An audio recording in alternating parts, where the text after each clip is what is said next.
coaching this generation's real estate superstars. Harris Real Estate University. So how do I go about doing this?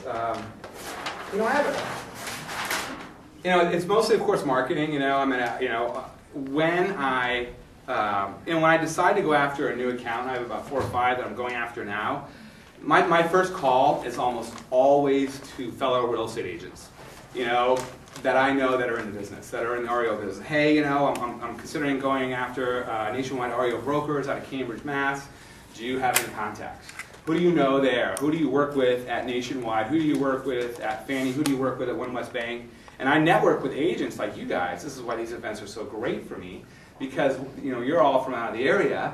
I get to go and meet new people, and we just trade, right? And then so if I'll have the agent go, hey, let's say I'll have them.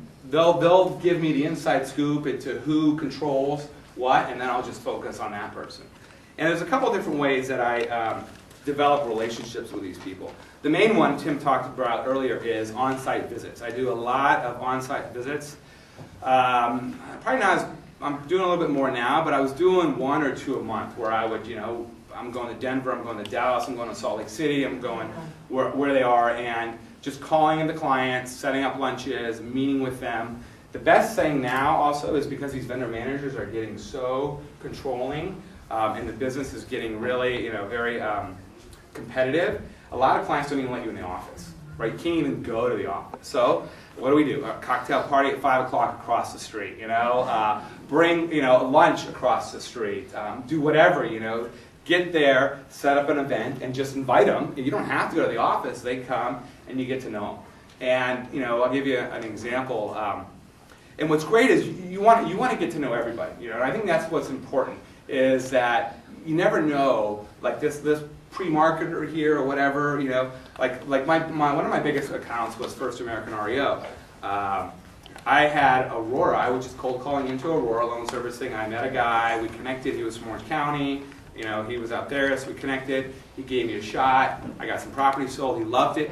He was a little pre-marketer. He got promoted to portfolio manager at another company. Brought me with him, right? And then all of a sudden, boom, you get this whole portfolio of property. So it's weird. People move around constantly, and you never know where they're going to end up. They could end up at the top of the food chain somewhere, and if you have a good relationship with them, they typically will bring you with them. And I found that is almost how I've got into all my accounts, either through other agents, on-site visits, or also when properties transfer. And Fannie Mae does this a lot, where they transfer properties around, and I don't let them go very easily. Let's say a portfolio moves, from one servicer to the next.